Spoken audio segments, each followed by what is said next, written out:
ایک شخص تھا، اس کا نام جو ہے اس کا نام رفیق تھا. اس کی غلطی ہو گئی، آقا ناراض ہو گیا، بادشاہ ناراض ہو گیا اور اس کے قتل کا فیصلہ کر دیا. رفیق کو اس کے ارادے کا علم ہو گیا، وہ بھاگا اور امام محمد کے پاس گیا.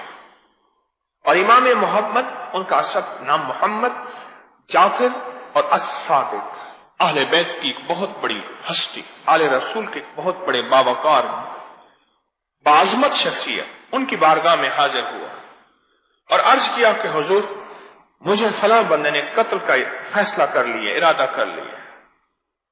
حضرت امام جعفر صادق نے فرمایا کہ تم اپنے آقا کے پاس جاؤ اور اسے میرا سلام پہنچاؤ اور اس سے کہو کملی والے کے بیٹے نے فرمایا ہے کہ مجھے قتل کا ارادہ چھوڑ دے اور مجھے کوئی اذیت نہ دے. غلام بولا حضور، وہ جو آقا ہے میرا اور وہ بادشاہ ہے، وہ آپ کے بارے میں اچھی رائے نہیں رکھتا، آل رسول کے بارے میں دل میں بغض رکھتا ہے، محبت نہیں رکھتا. آل رسول کے بارے میں دل میں محبت نہیں رکھتا. تو میں اس کے پاس سبحان اللہ، بات آ گئی عشق کی، کسی درویش کی، کسی فقیر کی، کسی اللہ کے ولی کی بات پہ یقین رکھنا.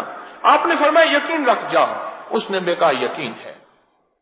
آ گئی بات، وہ جس کے بارے میں حضور آپ فرما رہے ہیں کہ جا اسے کہے کہ مجھے اذیت نہ دے، مجھے تکلیف نہ دے، حضور وہ تو آپ کے بارے میں اچھی رائے نہیں رکھتا، وہ تو خود آپ کا دشمن ہے. آقا نے کیا فرمایا؟ امام جعفر صادق نے کیا فرمایا؟ فرمایا جا کے کہہ تو اسے. وہ چلا گیا. تجھے ڈرنے کی کوئی ضرورت نہیں، تو جا کے میرا پیغام دے. اس کا فرمان سن کے، آپ کا فرمان سن کے وہ اپنے آقا کی طرف جانے لگا. تو راستے میں صحرا کے سفر میں ایک اسے بدو ملا، اور بدو قیافہ شناس تھا. قیافے جانتا تھا، بہت قیافہ شناس تھا. چہرے، آنکھیں، بہت زبردست قیافے کا علم ہے، بہت بڑا علم ہے. قیافہ پورا علم ہے، قیافہ شناس تھا. اسے دیکھ کے کہنے لگا کہاں جا رہے ہو؟ تیرے چہرے پر تو موت کے آثار ہیں، تیری آنکھ میں سے تو خون چلک رہا ہے، تیرے ہونٹوں میں سے خون بہ رہا ہے، میں تیرے کانوں اور گردن کو جدا دیکھتا ہوں. کہنے لگا قیافہ شناس نے سچ کہا ہے. اور ایک دم خیال نہیں. امام جعفر صادق نے فرمایا تجھے وہ کچھ نہیں کہے گا، جا ڈرنا، میرا پیغام دے. آل رسول ہیں، ولایت کے تاجدار ہیں، جن کے گھر سے ولایت ملی اور بٹی ہے، ان کا وقار، ان کا نام، ان کی عظمتیں ہیں. کہنے لگا میں تو تیری ہاتھوں میں پہلے ہتھکڑی دیکھ رہا ہوں. کیسے ہاتھ؟ قیافہ شناس نے کہا اور میں تیرے پاؤں میں بیڑیاں دیکھ رہا ہوں، اور تجھے میں جھکا ہوا سر دیکھ رہا ہوں. جھکے ہوئے سر سے مراد یہ ہے کہ سر جھکوا کے سر قلم کرتے ہیں. ذرا سب کچھ بتا کے کہنے لگا ذرا زبان نکالنا. زبان نکالا، کہا نہ تجھے کوئی کچھ نہیں کہہ سکتا، کچھ بول ہیں تیرے ساتھ، جا. وہ بول جو تیری زبان سے نکلیں گے، تیرا دشمن کو تیرا غلام بن جائے گا، تیرا آقا تیرا غلام بن جائے گا، اور تیرا دشمن تیرا دوست بن جائے گا. تیری زبان پہ کوئی تاثیر نظر آ رہی ہے، چاہ تو بچ جائے گا. یہ گیا. اس کے غلاموں نے دیکھ کر کہ غلام بھاگا ہوا آیا، انہوں نے پکڑا، کہا نہ پکڑو، میں خود آیا ہوں. اسے آقا کے پاس لے چلو، آقا کے پاس لے چلو. اسے آقا کے پاس لے گئے. اس نے فوراً اس کا سر قلم کر دو، میں نے اس کی موت کے لیے جو ہے فیصلہ کیا تھا کہ اس کو سر قلم کر دو. نے کہا تھوڑی سی میری بات سن لیں. کیا؟ کہا کہ میں حضرت امام جعفر صادق کی بارگاہ میں گیا تھا. اللہم صلی علی محمد و آل محمد. پھر پڑھو اللہم صلی علی محمد و آل محمد، اللہم صلی علی محمد و آل محمد. جس کو اس درود پاک کے بارے میں شک ہو نا، وہ درود ابراہیمی پڑھے. ذرا پڑھو درود ابراہیمی. محمد و علی اور فضائل درود شریف میں شیخ الحدیث نے اللہم صلی علی محمد و آل محمد کے کمالات لکھے ہیں۔ ہائے آل رسول سے کہاں ہماری نسبتیں دور ہو گئے، آل رسول کے ساتھ ہماری نسبتیں۔ اچھا کیا فرمایا امام جعفر صادق، کیا فرمایا؟ حالانکہ ان کا مخالف دشمن تھا، اللہ کے ولیوں کے مخالف ہوتے ہیں کوئی ایسے، ان کو بیچارہ ہی کہہ سکتا ہوں، نادان ہی کہہ سکتا ہوں۔ رائے کہ انہوں نے فرمایا مجھے اذیت نہ دے، مجھے تکلیف نہ دے، ایک پل میں اس کا فیصلہ بدل گیا۔ کہنے لگا اس کو میرا دوست بنا دو، اس کو اشرفیاں دو، اس کو زر دو، اس کو لباس دو، اس کو عزت دو، اس کو وقار دو، اس کو شان و شوکت دو۔ ہاں ایک پل میں فرمایا، پل میں فرمایا۔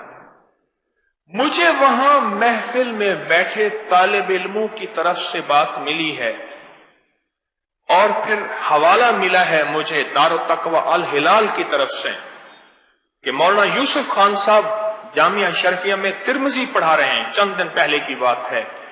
مناقب اہل بیت آئے، اہل بیت کے فضائل آئے، تو وہ کہنے لگے استاد محترم میرے پاس چٹ آئی کہ آپ کو جو پڑھا رہے ہیں یا اس کتاب میں ہیں؟ ہاں ترمذی شریف میں پڑھا رہا ہوں، اس میں ہیں۔ تو فرمایا پھر ہم میں اور شیعوں میں کیا فرق ہوا؟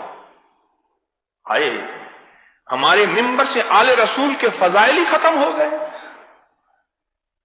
وہ کہنے لگے الہلال والے درویش کہنے لگے میں نے سید احمد شہید رحمت اللہ علیہ کا خطبہ جمعہ پڑھا جو سید نفیس شاہ صاحب نے چھپوایا، جس میں آل رسول کے مناقب ہیں۔ ایک جگہ خطبہ پڑھا، خطبے کے بعد مجھے ایک عالم نے پکڑ لیا، آپ نے کون سا شیعوں والا خطبہ پڑھا ہے؟ نفیس شاہ صاحب رحمت اللہ علیہ نے اس خطبے کو عام کیا ہے چھپوا کے۔ سید احمد شہید رحمت اللہ علیہ کا خطبہ ہے جس میں آل رسول کے مناقب، فضائل، کمالات ہیں۔ آل رسول کن کو دے دیے؟ ہم نے اوروں کو دے دیے، اولیاء کہیں اور دے دیے، مزارات کہیں اور دے دیے۔ کوئی مزارات میں چلا جائے تو کہا کہ تو مشرک بن گیا ہے، تو خالی ہو کے بیٹھ گئے۔ استاد کو کہتے ہیں کہ یہ کیا یہ ترمذی میں لکھا ہوا ہے؟ آپ استاد جی جو پڑھا رہے ہیں جامعہ شرفیہ میں بیٹھ کے، کیا یہ ترمذی شریف میں لکھا ہوا ہے؟ کیوں؟ آل رسول کے مناقب، کمالات، فضائل، ان کی برکات کے تذکرے چھوڑ دیے۔ جب ان کے فضائل، ان کی برکات اور ان کی عزتیں، ان کے وقار، ان کی شان و شوکتوں کے تذکرے ہم چھوڑ دیں گے، اگر تذکرے ملیں گے وہ خطبے میں ملے یا ترمذی کے استاد کے سبق میں ملے تو پھر ہمارے لیے ایک انوکھی بات ہوگی، ہمارے لیے پھر انوکھی بات ہوگی۔ میں نے یہ درود پڑھوایا سب سے پہلے تسبیح خانے میں 9-10 محرم میں، مجھے کئی لوگوں نے کھڑے ہو کے کہا آج تک ہم نے اس درود کے بارے میں سمجھا یہ ادھورا درود ہے، آج تک ہم نے اس درود کے بارے میں سمجھا شیعوں کا درود ہے۔ تھا کوئی مجمع میں بیٹھا بندہ ہاتھ کھڑا کرے جو اس مجمع میں تھا؟ کتنے لوگ تھے جو انہوں نے یہ بات سنی، اور نہ بھی سنے تو نیٹ پہ وہ ساری میری وہ نشستیں، وہ درس موجود ہیں جس میں کھڑے ہو کے لوگوں نے وہ آج بھی پڑھی ہوئی ہیں۔ آل رسول تو ہماری زندگی ہیں، ہماری روحیں ہیں، ہماری سانسیں ہیں، ہماری محبتیں ہیں، ہماری مروتیں ہیں، ہماری مودتیں ہیں، ہمارا بھرم ہے، ہمارا شرم ہے۔ آل رسول سے ہماری عقیدتیں نہیں ہیں، ہمارے عقیدے ہیں۔ آج محبتیں، عقیدتیں ان سے، کل ان سے، بل آل رسول کے ساتھ ہمارے عقیدے وابستہ ہیں۔ اتنا دور چلے گئے، ہماری زندگی میں اتنا آل رسول سے ہماری محبتیں کم ہوئی کہ اگر وہ ترمذی کے درس میں تذکرے ہوں تو بھی ہم حیران ہوں، اور اگر جمعے کے خطبے میں ہوں تو بھی حیران ہوں۔ زندگی کی سچی راہیں روح کی دنیا کے ساتھ چلتی ہیں۔